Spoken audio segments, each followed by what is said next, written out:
اعوذ باللہ من الشیطان الرجیم بسم اللہ الرحمن الرحیم ما کان للمشرکین ان یأمروا مساجد اللہ شاہدین علی انفسہم بالکفر اولئک حبطت اعمالہم وفی النار هم خالدون انما یأمر مساجد اللہ من آمن باللہ والیوم الآخر واقام الصلاۃ وآتى الزکاۃ ولم یخش الا اللہ فعسى اولئک ان یکونوا من المہتدین صدق اللہ العظیم وصدق رسولہ النبی الکریم ونحن علی ذلک لمن الشاہدین والشاکرین ان اللہ وملائکتہ یصلون علی النبی یا ایھا الذین آمنوا صلوا علیہ وسلموا تسلیما الصلاۃ والسلام علیک یا رسول اللہ وعلی آلک واصحابک یا حبیب اللہ۔ حضرات گرامی، سورہ توبہ کی آیت نمبر 17 سے آج میں نے تلاوت کی ہے اور جہاں تک ممکن ہوا انشاءاللہ ان آیات کو بیان کروں۔ اس آیت میں اللہ کریم نے مساجد کو مشرکین سے پاک کرنے کی تلقین فرمائی ہے، یعنی مساجد کا اور مشرکین کا آپس میں کوئی تعلق نہیں ہے۔ کیوں؟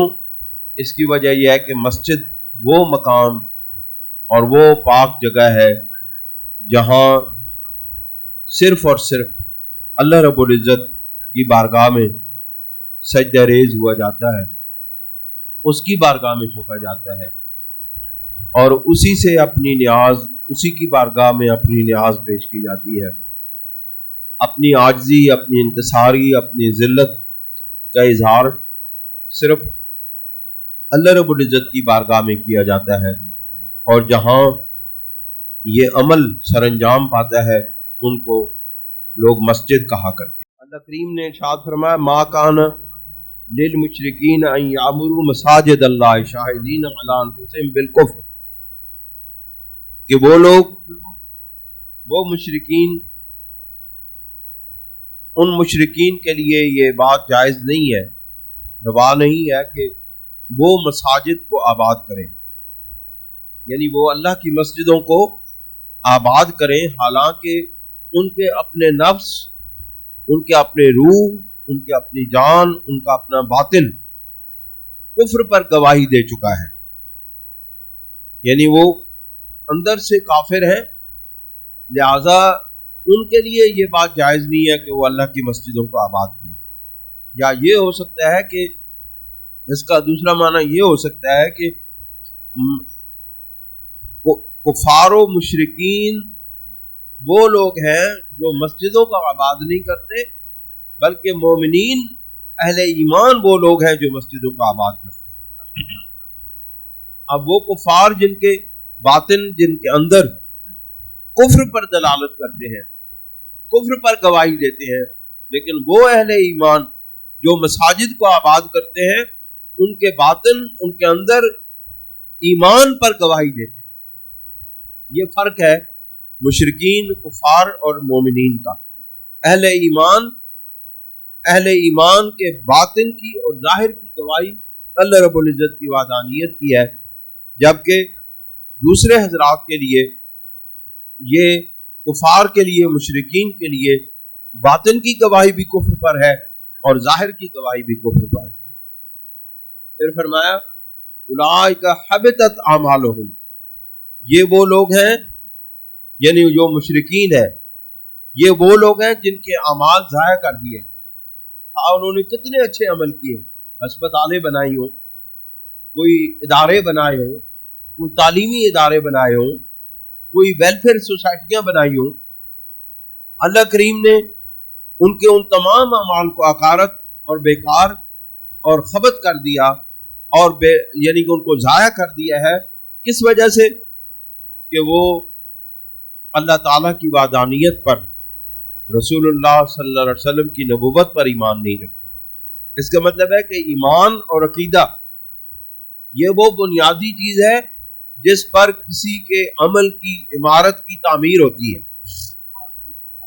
اگر عقیدہ اور ایمان اگر کمزور ہے وہ عمارت کمزور ہے، اور اگر عقیدہ مضبوط ہے، مضبوط کی بنیادوں پر کھڑا ہے، مضبوط دلائل پر کھڑا ہے، تو اس کا مطلب ہے اس پر عمل کرنے والے اگرچہ وہ تھوڑے ہی عمل کیوں نہ ہو اس کی عمارت بڑی مضبوط ہوتی ہے. آپ نے دیکھا ہوگا کہ کئی عمارتیں جو ہے بڑی بڑی عمارتیں ہوتی ہیں لیکن ان کا سٹرکچر اتنا کمزور ہوتا ہے کہ وہ زلزلہ کے ایک جھٹکے کو برداشت نہیں کر سکتے. لیکن کئی عمارتیں بڑی بظاہر وہ سیدھا سی نظر آتی ہیں، بڑی کمزور سی نظر آتی ہیں، لیکن ان کے اندر اتنی مضبوطی ہوتی ہے کہ بڑے بڑے طوفان ان کا کچھ نہیں بگاڑ سکتے. یہی حقیقت جو ہے ایمان کی ہے، یہی بات عقیدے کی ہے کہ جن لوگوں کا عقیدہ مضبوط ہوتا ہے ان کے بظاہر کم اعمال، بظاہر وہ اعمال تھوڑے کرتے ہیں، لیکن چونکہ ان کا عقیدہ مضبوط ہوتا ہے اس لیے ان کے وہ تھوڑے اعمال کی عمارت بھی اتنی مضبوط ہوتی ہے کہ کفر و شرک کے جتنے بھی طوفان آ جائیں ان کو کوئی نقصان نہیں پہنچا سکتے ہیں. لیکن اگر عمارت کی بنیاد پر، عمارت کی بنیاد میں اگر عقیدہ کمزور ہو تو اس کے اوپر جتنے مرضی اعمال کر لیے جائیں، جتنے مرضی تبلیغیں کی جائیں، جتنی مرضی چلے لگائے جائیں، جتنے مرضی نیک اعمال کیے جائیں، جتنی لوگوں کی خدمت کی جائے، لنگر چلائے جائیں، لیکن اس کا کوئی فائدہ نہیں. کیوں؟ اس کی وجہ یہ ہے کہ اس کے پیچھے ایمان کمزور ہے، اس کی بنیاد کمزور ہے. اللہ کریم فرماتے ہیں اولئک حبطت اعمالهم، یہ وہ لوگ ہیں جو مسجد حرام کی خدمت کرتے ہیں، جو مسجد حرام میں آنے والے حاجیوں کی خدمت کرتے ہیں. یہ اس زمانے کی بات ہے، لیکن اس کے باوجود کہ وہ شرک کرتے ہیں ان کے اعمال کسی کام کے نہیں ہیں، ان کے اعمال ضائع کر دیے جائیں گے، ضائع کر دیے گئے ہیں. وَفِي النَّارِ هُمْ خَالِدُونَ، اور وہ جہنم میں ہمیشہ ہمیشہ کے لیے رہیں گے. ایک تو ان کے اعمال ضائع ہو گئے، دوسرے ان کی آخرت برباد ہو گئی. یاد رکھیں ایمان اور عمل یہ دو چیزیں جو ہے یہ مضبوط ہوں گی تو دنیا میں بھی کامیابی اور آخرت میں بھی کامیابی. لیکن اگر اس میں خامی ہوگی، اس میں کمزوری ہوگی تو ہو سکتا ہے کہ دنیا میں کچھ کامیابی مل جائے لیکن آخرت میں ناکامی اور بربادی کے سوا کچھ حاصل نہیں ہوتا. پھر اللہ کریم ارشاد فرماتے ہیں انما یامر مساجد اللہ من آمن باللہ والیوم الآخر، وہ لوگ کہ جو مسجدوں کو آباد کرتے ہیں، مسجدوں کو تعمیر کرتے ہیں، مسجدوں کو آباد کرتے ہیں، وہ لوگ کہ جو من آمن باللہ والیوم الآخر، جو ایمان لایا اللہ رب العزت پر اور یوم آخرت پر، وَأَقَامَ الصَّلَاةَ اور نماز قائم کی، وَآتَى الزَّكَاةَ اور زکوٰۃ ادا کی، وَلَمْ يَخْشَ إِلَّا اللَّهَ اور کسی سے نہیں ڈرا سوائے اللہ. یعنی کہ پہلے جو تھے مشرکین وہ مسجدیں آباد کرتے تھے لیکن ان کا ایمان کمزور تھا، عقیدہ کمزور تھا، اعمال بھی کمزور ہو گئے. اب یہاں یہ جو ایمان والے ہیں یہ جو مسجدیں آباد کرتے ہیں، مسجدوں کو آباد کرنا کیا ہے؟ ان کے میں لگانا، گھڑیاں لگانا اور اس کو سجانا، یہ آبادی حقیقت میں نہیں ہے، اگرچہ یہ بھی مستحسن ہے. مسجد کو صاف کرنا، مسجد کو چراغاں کرنا، مسجد کے اندر خوبصورتی بنانا، یہ بھی ایک بات ہے اور سرکار دو عالم صلی اللہ علیہ وسلم کے زمانے میں یہ عمل کیے جاتے تھے. مسجد کے اندر چراغاں ہوتا تھا، مسجد کے اندر چراغ جلائے جاتے تھے، روشنی کی جاتی تھی، صفائی ستھرائی کا خیال رکھا جاتا تھا. یہ ساری چیزیں ہیں، لیکن اگر صرف صفائی اور ستھرائی اور کمکمے لگا کے اور لڑیاں لگا کے اور بتیاں لگا کے اور جھالریں لگا کے اگر یہ کام ہوتا تو یہ آبادی نہیں ہے. آبادی ہے مسجد میں آ کے اللہ رب العزت کی عبادت کرنا، اللہ کی بارگاہ میں جھکنا، نماز قائم کرنا. نماز سے آبادی ہوتی ہے، مسجدیں نمازیوں سے آباد ہوتی ہیں، کمکموں سے، جھنڈیوں سے آباد نہیں ہوتی. अल्लाह करीम फरमाते हैं इन्नमा यामुरु मसाजिद अल्लाह, बेशक वो लोग जो मस्जिदों को आबाद करते हैं, मस्जिदों को तामीर करते हैं, मन आमन बिल्लाह, यानी सिर्फ वही लोग मस्जिदों को आबाद कर सकते हैं, मन आमन बिल्लाह, जो अल्लाह पर ईमान रखने वाले, वही लोग मस्जिदों को आबाद कर सकते हैं। मुशरिकीन मस्जिदों को आबाद नहीं कर सकते। आबाद कौन कर सकते हैं? मन आमन बिल्लाह, जो लोग अल्लाह पर ईमान लाने वाले हैं, वल यौमिल आखिर, और यौम आखिरत पर ईमान लाने वाले, यानी अल्लाह पर ईमान, अल्लाह की वाहदानियत पर ईमान, अल्लाह की तौहीद पर ईमान और आखिरत पर ईमान। यहाँ बहुत सारे लोग ये सवाल करते हैं कि यहाँ अल्लाह ताला पर ईमान लाने का कहा गया, यौम आखिरत पर ईमान लाने का कहा गया, इकामत सलात यानी नमाज कायम करने का, ज़कात देने का बात की गई, लेकिन यहाँ पे नबूवत पर ईमान लाने की बात नहीं है। तो क्या जो शख्स अल्लाह पर ईमान लाता है और यौम आखिरत पर ईमान लाता है और नमाज कायम करता है, नमाज अदा करता है और ज़कात देता है, तो क्या उसकी बख्शिश हो जाएगी? उसको नबूवत पर ईमान लाने की जरूरत नहीं है। ये मौजूदा दौर के बहुत सारे जो जदीद किस्म के फलासफर हैं, जो जदीद किस्म के मुफक्करीन अपने आप को बनाते हैं, मेरे के गामदी साहब जैसे लोग, वो ये लोग फिक्र दे रहे हैं लोगों को कि साबका उम्मतों में से, यहूदियों में से, ईसाइयों में से जो शख्स भी अल्लाह पर और यौम आखिरत पर ईमान ले आया उसकी बख्शिश हो जाएगी। नहीं, उनको असल में ये बात समझ नहीं आई कि अल्लाह पर ईमान लाना किसके कहने पर है और आखिरत पर ईमान लाना किसके कहने पर है। जब उस वास्ते को दरमियान से निकाल देगा, अल्लाह पर ईमान लाना भी नहीं हो साबित होगा, यौम आखिरत पर ईमान लाना भी साबित नहीं होगा, इकामत सलात भी खत्म हो जाएगी, आतो ज़कात भी खत्म हो जाएगी। हम रसूलुल्लाह पर ईमान किस तरह लाए हैं? सहाबा कराम के कहने पर। हम सहाबा कराम को किस तरह मानते हैं? सल्फ सालिहीन के कहने पर।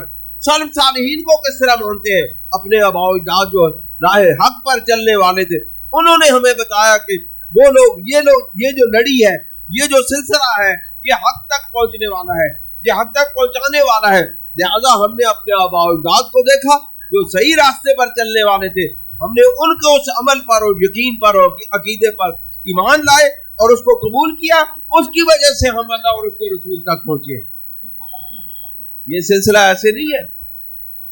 जब तक रसूलुल्लाह सल्लल्लाहु अलैहि वसल्लम पर ईमान नहीं लाया जाएगा, न अल्लाह पर ईमान ला सकता है बंदा, न यौम आखिरत पर ईमान ला सकता है। यौम आखिरत किसने देखा है? अल्लाह ताला का मुशाहिदा किसने किया है?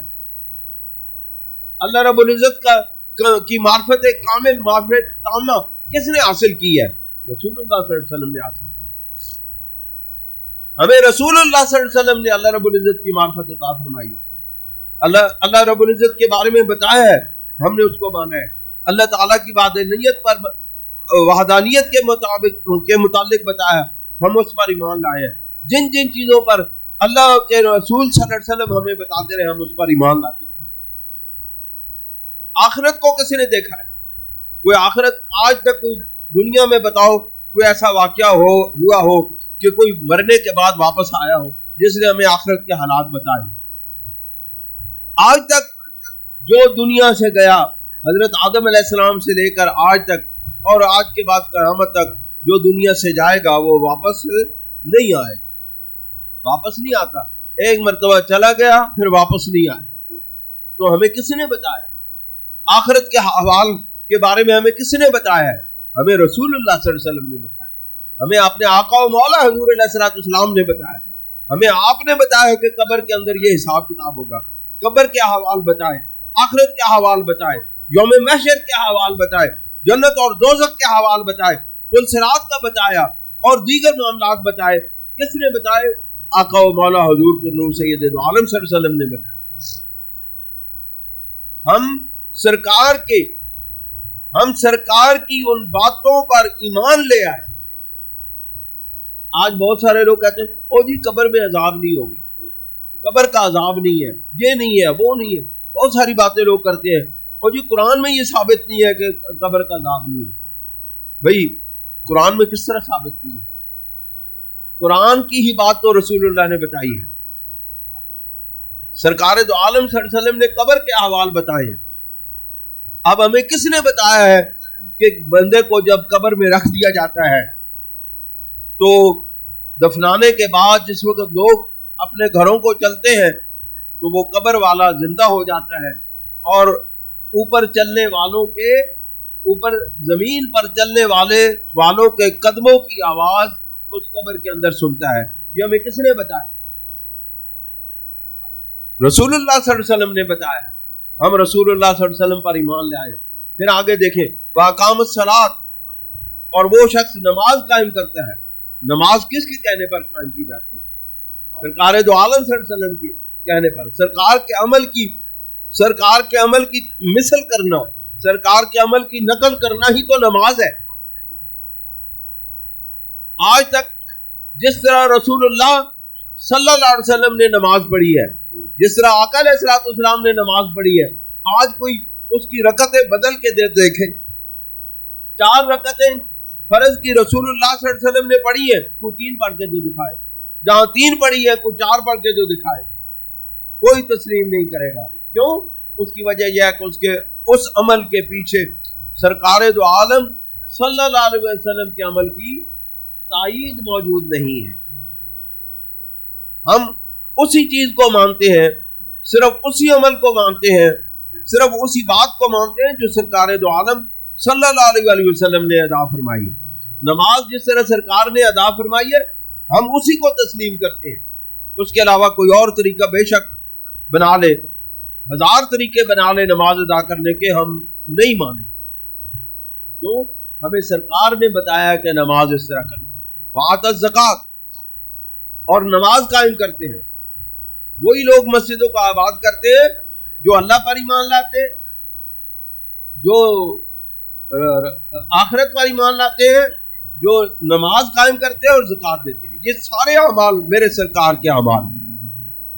अगर इन अमाल के पीछे मेरे सरकार की सुन्नत की तायीद मौजूद ना हो, ये सारे अमाल बेकार हैं, इनकी कोई हैसियत नहीं बाकी रह जाती। ये सब के सब मेरे सरकार के करने की वजह से ये अमल बने हैं। और ये अल्लाह रब्बुल इज्जत की बारगाह में ये नमाज मकबूल जो होती है, ये रोजा मकबूल होता है, ये हाज मकबूल होता है, ये ज़कात मकबूल होती है, ये किस वजह से होती है? क्यों? इसकी कबूलियत रसूलुल्लाह सल्लल्लाहु अलैहि वसल्लम की बारगाह में हुई है। जब सरकार दो आलम सल्लल्लाहु अलैहि वसल्लम के अमाल बारगाह इलाही में कबूल हो गए, अब उस तरह के अमल करने वाले जब भी अमल करते रहेंगे, अल्लाह रब्बुल इज्जत अपने महबूब के सदके उनके अमाल भी कबूल फरमाता रहेगा। हजरत इमाम रब्बानी मुजद्दिद अल-फसानी रहमतुल्लाह अलैह मकतूब आशरी में इरशाद फरमाते हैं कि जो शख्स सरकार दो आलम सल्लल्लाहु अलैहि वसल्लम की पैरवी करता है, आप अलैहिस्सलाम की सुन्नतों की पैरवी करता है, अल्लाह रब्बुल इज्जत सिर्फ इस वजह से उन अमाल को कबूल फरमा लेता है, उन अमाल को अपनी बारगाह में शर्फ कबूलियत अता फरमाता है कि ये अमाल मेरे महबूब ने किए, और मेरे महबूब के अमाल जिस शख्स ने भी दोहराए और जैसे मेरे महबूब की नकल की, मैं चूंकि महबूब मुझे अजीज है, महबूब के अमल भी मुझे अजीज है, और जो भी मेरे महबूब सल्लल्लाहु अलैहि वसल्लम की सुन्नतों की पैरवी करेगा मैं उसको कबूल फरमाऊंगा।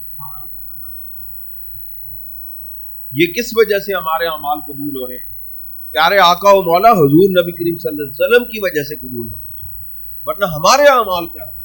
हम नमाज में खड़े होते हैं, सारे जहान की सैर करके वापस आते हैं, अस्सलाम वालेकुम व रहमतुल्लाह, अस्सलाम वालेकुम व रहमतुल्लाह, यानी अल्लाह अकबर कहने से लेकर के अस्सलाम वालेकुम व रहमतुल्लाह कहने तक हम सारी दुनिया जहान के चक्कर लगाते हैं, सारे कारोबार करते हैं, सारे काम करते हैं, लेकिन ये हमारी नमाज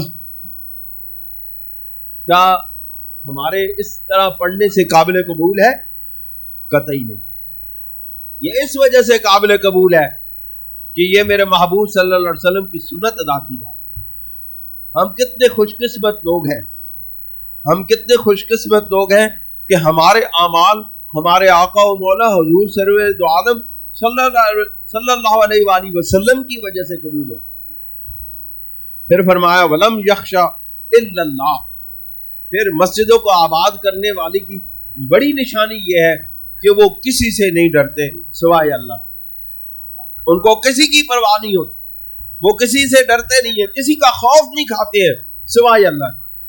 उनको ये परवाह नहीं होती कि हमारा कोई साथ देगा तो हम अल्लाह रब्बुल इज्जत के दीन की तबलीग करेंगे, अल्लाह रब्बुल इज्जत की तौहीद बयान करेंगे, रसूलुल्लाह सल्लल्लाहु अलैहि वसल्लम की नबूवत और खत्म रिसालत को बयान करेंगे। नहीं, उनको किसी की परवाह नहीं होती। उनके साथ कोई खड़ा हो तब भी उनको परवाह नहीं है, न खड़ा हो तब भी उनको परवाह नहीं है। क्यों? वो सिर्फ अल्लाह से डरते हैं, अल्लाह के लिए काम करते हैं और सिर्फ अल्लाह ही के लिए काम करते हैं। फ़असा उलाइका अन यकूनू मिनल मुहतदीन। अब जो सिफात इन लोगों में जो सिफात पाई जाती हैं तो क्या हुआ? अनकरीब ऐसा है कि ये लोग हिदायत पा गए। यानी जो लोग ये काम करते रहे, जो मेरे महबूब की सुन्नतें अदा करते रहे, अनकरीब ये वो लोग ऐसे हैं कि उनको वो हिदायत पा जाने वालों में से हो जाएंगे। फिर अल्लाह रब्बुल इज्जत एक जुमला मुतरज़ा बोलते हैं। जो लोग कहते थे, कुफारे मक्का कहते थे कि देखें जी, हम तो हाजियों को जो अल्लाह ताला के इस घर में आते हैं, जो बैतुल्लाह में आते हैं, हम उनकी खिदमत करते हैं, हम उनको पानी पिलाते हैं, हम उनको खाना खिलाते हैं, हम उनकी खिदमत करते हैं। अल्लाह रब्बुल इज्जत ने फरमाया ये अमल भी ईमान के साथ वाबस्ता है। अल्लाह करीम उनको उनके इस अमल को, उनके इस कौल को का जवाब देते हुए इरशाद फरमाते हैं अजअलतुम सिकायत अल हाज व इमारत अल मस्जिद अल हराम। क्या उनसे सवाल किया जाता है, क्या तुमने ठहरा लिया है हाजियों को पानी पिलाने वाले को और मस्जिद हराम के आबाद करने वाले को कमन आमन बिल्लाहि वल यौमिल आखिर, उस शख्स की तरह कि जो अल्लाह पर ईमान लाया और यौम आखिरत पर ईमान लाया। क्या तुमने उसके बराबर उनको समझ लिया है? तुम ये समझते हो कि हम हाजियों को अल्लाह के इस घर में, चूंकि उस वक्त कुफार और मुशरिकीन को वहां पे आने की इजाजत थी और वो मक्का मुकरमा में हाजियों के पास हाजी जो आते थे उनके, अब उनको खाना खिलाने की और उनकी मुख्तलिफ ड्यूटियां थी। मुख्तलिफ कबाइल थे, हर कबीले की अपनी अपनी ड्यूटी थी। किसी कबीले का ये जिम्मेदारी थी कि वो लोगों को पानी पिलाए, जमजम पिलाए, किसी की ये ड्यूटी थी कि वो लोगों को खाना खिलाए, किसी के मुख्तलिफ किस्म की ड्यूटियां थी। अब अल्लाह करीम इरशाद फरमाते हैं क्या तुमने उसको बराबर समझ लिया है इस अमल को? इसका मतलब है कि अमाल भी अल्लाह रब्बुल इज्जत पर ईमान लाए बगैर काबिल कबूल नहीं है। अजअलतुम सिकायत अल हाज व इमारत अल मस्जिद अल हराम कमन आमन बिल्लाहि वल यौमिल आखिर। क्या तुमने उस शख्स को जो लोगों को पानी पिलाता है, हाजियों को जो पानी पिलाता है और जो मस्जिद हराम की इमारत और उसको आबाद करने की कोशिश करता है, उस शख्स की तरह समझ लिया है कि मन आमन बिल्लाहि वल यौमिल आखिर? उस शख्स की माने समझ लिया है कि जो अल्लाह पर ईमान लाया और यौम आखिरत पर ईमान लाया। इसका मतलब है कि बंदे तो सारे अल्लाह के हैं लेकिन एक जैसे नहीं है जी। अल्लाह के बंदे सब हैं लेकिन एक जैसे नहीं है। अल्लाह करीम फरमाते हैं क्या तुमने उस बंदे को जो अल्लाह पर ईमान लाया और जो यौम आखिरत पर ईमान लाया उसको उन लोगों की तरह समझ लिया जो ईमान नहीं लाए? आप देखो, जब बंदों को अल्लाह ताला ईमान लाने वालों को दूसरे लोगों की तशबीह से मना करता है, यहाँ पे आपको एक नुक्ता आकर दो, जब अल्लाह रब्बुल इज्जत ये फरमा रहे हैं कि हर कोई शख्स, ईमान लाने वाले शख्स दूसरों के बराबर नहीं हो सकते, तो हमारे आका व मौला हुजूर पुरनूर सैयद दो आलम सल्लल्लाहु अलैहि वसल्लम दूसरों की मिसल कैसे हो सकते हैं? यहाँ एक नुक्ता है कि जो रसूलुल्लाह सल्लल्लाहु अलैहि वसल्लम, जब आम आदमी, ईमान लाने वाला आदमी दूसरों की मिसल नहीं हो सकता, तो इमामुल अंबिया सल्लल्लाहु अलैहि वसल्लम दूसरे इंसानों की मिसल कैसे हो सकते हैं? इसलिए कोई शख्स ये नहीं कह सकता कि रसूलुल्लाह हम जैसे थे, वो खाते थे, पीते थे, चलते थे, फिरते थे, सोते थे, जागते थे, लिहाजा वो हम जैसे नहीं। ईमान की कुव्वत, ईमान अल्लाह रब्बुल इज्जत की मार्फत का मुकाम और मर्तबा ही सबसे ज्यादा बुलंद है। जो शख्स अल्लाह ताला की मार्फत में बुलंद होगा वो सबसे आला व अफजल होगा। और रसूलुल्लाह सल्लल्लाहु अलैहि वसल्लम वो वाहिद हस्ती है जो सबसे बुलंद है। क्यों? कि उनको अल्लाह रब्बुल इज्जत की सबसे ज्यादा मार्फत हासिल है। फरमाया वजाहिद अल कुफार वजाहिद फी सबीलिल्लाह, और जो अल्लाह रब्बुल इज्जत की राह में जिहाद करने वाले हैं, ला यस्तबूना इंदल्लाह, ये लोग अल्लाह के बारगाह में बराबर नहीं है, नहीं हो सकते ये अल्लाह की बारगाह में बराबर। वल्लाहु ला यादिल कौम ज़ालिमीन, और अल्लाह रब्बुल इज्जत जालिमों को हिदायत नहीं देते, अल्लाह रब्बुल इज्जत जालिमों को हिदायत नहीं देते। अल्लज़ीना आमनू व हाजरू व जाहदू, अब एक और पहलू की तरफ आपकी तवज्जो दिला रहे हैं। अल्लज़ीना आमनू व हाजरू व जाहदू, वो लोग के जो ईमान लाए और जिन्होंने हिजरत की, व जाहदू फी सबीलिल्लाह बिअमवालिहिम व अनफुसिहिम, जिन्होंने अल्लाह रब्बुल इज्जत की बारगाह में, अल्लाह रब्बुल इज्जत की राह में जिहाद किया अपने मालों के साथ और अपनी जानों के साथ। आज़म दरजतन इंदल्लाह, अल्लाह रब्बुल इज्जत की बारगाह में उनका बहुत बड़ा दर्जा है।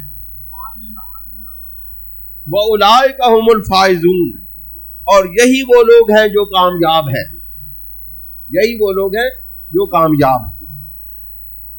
अब देखें अल्लाह रब्बुल इज्जत तीन तरह के अशखास की यहाँ पे बात कर रहे हैं जो कामयाबी पाने वाले हैं आखिरत में और दुनिया में। दुनिया और आखिरत की कामयाबी पाने वाले तीन तरह के लोग हैं। एक वो लोग हैं कि जो ईमान लाए, ईमान तो बुनियाद हो गई, वह हाजरू, और जिन्होंने अल्लाह की राह में हिजरत की। अल्लाह की राह में हिजरत करना क्या है? अल्लाह की राह में हिजरत करना यह है कि जब किसी पर अल्लाह ताला के दीन को सरबुलंद रखने के माहौल तंग हो जाए और उस पर दीन इस्लाम पर अमल करना मुश्किल हो जाए, तो उसके लिए अल्लाह रब्बुल इज्जत ने हुक्म दिया है कि वो उस जमीन को छोड़ दे, उस जगह को छोड़ दे जहां उसके लिए अल्लाह ताला के हुक्मों की पाबंदी करना और नबी करीम अलैहिस्सलाम के हुक्मों की पर अमल करने का मामला तंग हो जाए। उसको चाहिए कि वो वहां से चला जाए। एक हिजरत ये है, और एक हिजरत बातिन की है। ये जाहिर की हिजरत है कि जब दीन मामला तंग हो जाए तो जाहिरी तौर पर इंसान उस मकाम को छोड़ दे, लेकिन एक हिजरत बातिन की है, एक हिजरत अंदर की है कि जब बंदा जो है अपने तमाम दुनिया के अवामिल और ख्वाहिशात जो उसको अल्लाह रब्बुल इज्जत की बारगाह में आने से रोकते हैं, ये तसव्वुफ रूहानियत का नुक्ता आपके सामने बयान कर, हर वो चीज, हर वो ख्वाहिश, हर वो ताल्लुक, हर वो निस्बत जो बंदे को अल्लाह रब्बुल इज्जत की बारगाह में आने से रोकने और रुकावट का बायस बने, उसको छोड़ देने का नाम भी हिजरत है। ये बातिनी हिजरत है, और इसकी कम से कम इसका दर्जा ये है कि बंदा उन ताल्लुकात, उन ख्वाहिशात और उन दुनिया की उन रुकावटों को कम से कम अपने दिल से बुरा जाने। अगर जाहिरी तौर पर उनको ना भी छोड़ सके, मसलन के एक शख्स है, उसके लिए औलाद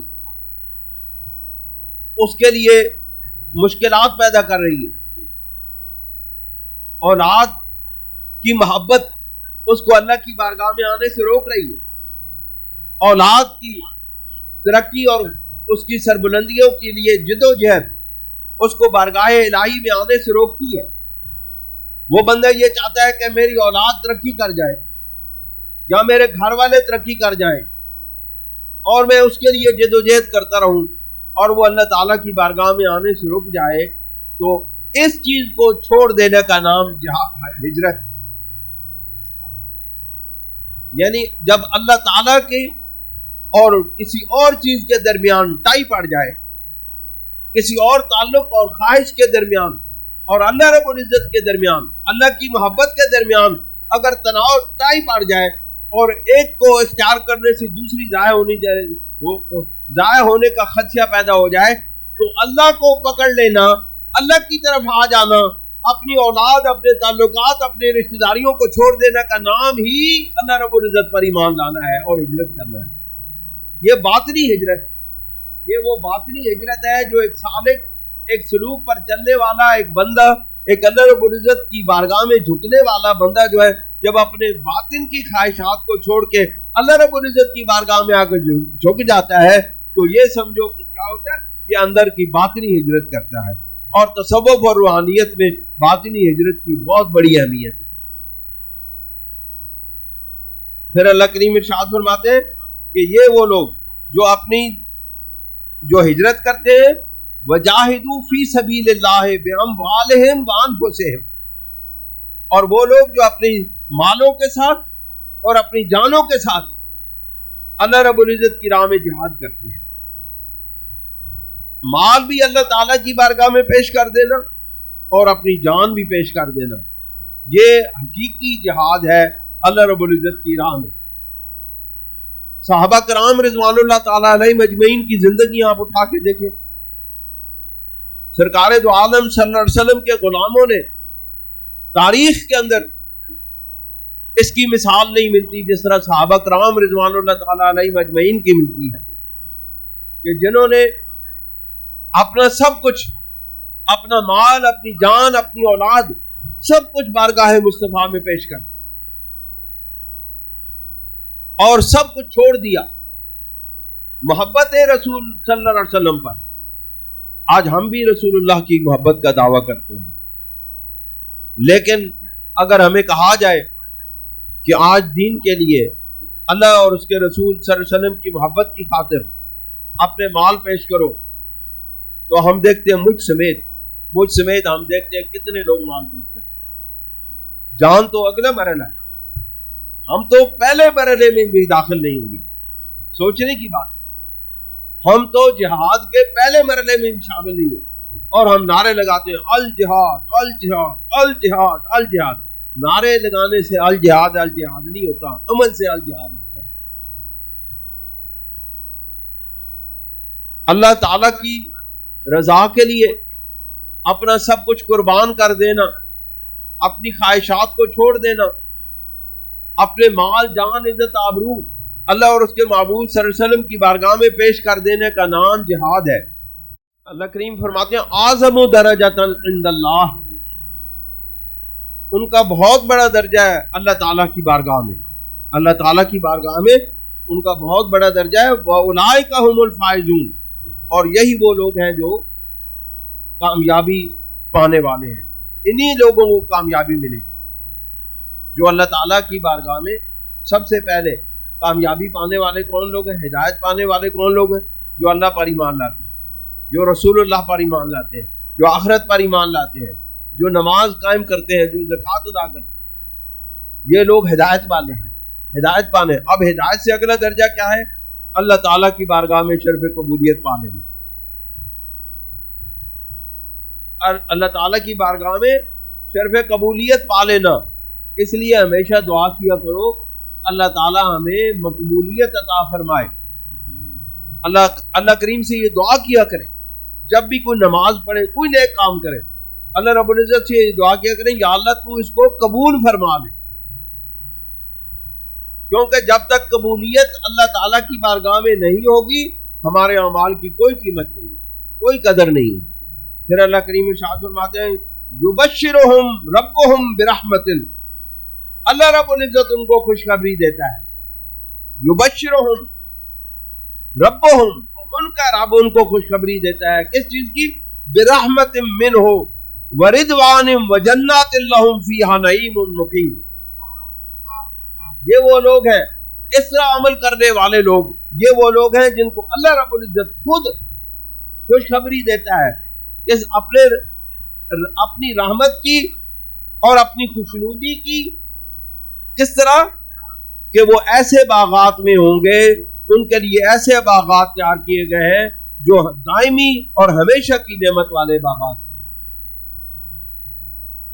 اب دیکھیں اللہ تعالیٰ کی رحمتوں اور کرم نوازیوں کی انتہا ہو رہی ہے. اللہ رب العزت ہم سے چند ایک اعمال کی طلب کر رہے ہیں، اور پھر اللہ رب العزت ان اعمال کے بدلے میں ہمیں کیا عطا فرماتے ہیں؟ اپنی رحمت عطا فرماتے ہیں. جس کو رحمت کا ایک قطرہ مل گیا اس کو لیے بیش بہا چیزیں مل گئی. اس کو کیوں جی؟ اس کو بیش بہا نعمتیں مل گئی. پھر اللہ رب العزت اس سے آگے بڑھ کے ورضوان، اور اللہ اپنی رضا بھی عطا فرما دیتے ہیں. آپ کو معلوم ہے اللہ کی رضا کا جو مقام اور مرتبہ ہے، یہ تصوف اور روحانیت میں سب سے بڑا مقام جو ولایت کبریٰ کے مقام پر ملتا ہے. ولایت کبریٰ کیا ہے؟ ولایت کبریٰ وہ مقام اور مرتبہ ہے جہاں اللہ تعالیٰ سالک کو اور بندے کو نبوت کی انوارات اور تجلیات کا فیض عطا کرتا ہے. یہ ولایت کبریٰ کا مقام ہے. ولایت کبریٰ کے اس مقام پر سب سے بڑی چیز کیا، سب سے بڑی نعمت کون سی ملتی ہے؟ اللہ رب العزت کی رضا کا مقام ہے. اور اس کو اہل اللہ جو ہے مقام رضائے الہی کہتے ہیں. اللہ رب العزت کی رضا کا مقام ہے. وہاں اس مقام پر اللہ رب العزت بندے کو فائز کر دیتا ہے. اتنے چھوٹی 4-5 چیزیں مان لو، 4-5 چیزیں اللہ کے 4-5 حکموں کو مان لو، اللہ تمہیں اپنی رضا عطا فرما دیتا ہے. جو وہ رضا وہ مقام ہے جہاں پر لوگ اپنی ساری زندگیاں لگا کے عبادتیں، ریاضتیں، مجاہدے کر کے اس مقام پر پہنچتے ہیں. اللہ رب العزت آپ کو اپنی رحمت سے، اپنی جناب سے وہ مقام عطا فرما دیتا ہے. وَجَنَّاتٍ لَّهُمْ فِيهَا نَعِيمٌ مُقِيمٌ، اور ان کے لیے ایسی جنتیں ہوں گی جن میں وہ ہمیشہ ہمیشہ کے لیے رہیں. ان اللہ عنده اجر عظیم، بے شک اللہ رب العزت کی بارگاہ میں اللہ رب العزت کے پاس بہت بڑا اجر ہے. اب اس سے بڑا اجر کیا ہو سکتا ہے؟ آپ جو تصوف اور روحانیت کے راہ پہ چلنے والے لوگ ہیں، آپ ان سے پوچھیں نا کہ اللہ کی رضا کا مقام کتنا بلند ہے. اللہ رب العزت کی رضا کا مقام کتنا بلند ہے، کتنی مشکلوں سے حاصل ہے. تو اللہ تعالیٰ جب آپ کو اور ہمیں وہ مقام اور وہ چیزیں اپنی رضا عطا فرما دیتا ہے تو پھر آپ دیکھیں ہم کتنے خوش قسمت ہیں. پھر وہ جنتیں عطا فرماتا ہے. جنت بھی ایسی جو ہمیشہ ہمیشہ کے لیے عطا فرما دیتا ہے، واپس نہیں لیتا. ہم کیا دنیا دار لوگ جو ہیں، ہم جیسے لوگ کسی کو کوئی گفٹ دیتے ہیں، کوئی تحفہ دیتے ہیں، پھر یہ طلب کرتے ہیں کہ یہ بھی ہمیں کچھ دے، بدلے میں ہمیں بھی دے. یا ہماری کوشش ہوتی ہے کہ جب ہماری آپس میں انبن ہوتی ہے ہم کہتے ہیں نہیں جی ہماری چیزیں واپس کرو. ایسے ہوتے ہیں نا، ہمارے دیے ہوئے تحائف واپس کرو. لیکن اللہ رب العزت دیے ہوئے تحفے واپس نہیں کرتا. اللہ اپنی رضا دے کے، اللہ اپنی جنتیں دے کے کہتا ہے جاؤ ہمیشہ ہمیشہ کے لیے تم اس میں رہو. اللہ تعالیٰ ہمیں عمل کی توفیق عطا فرمائے. وآخر دعوانا ان الحمد للہ رب العالمین.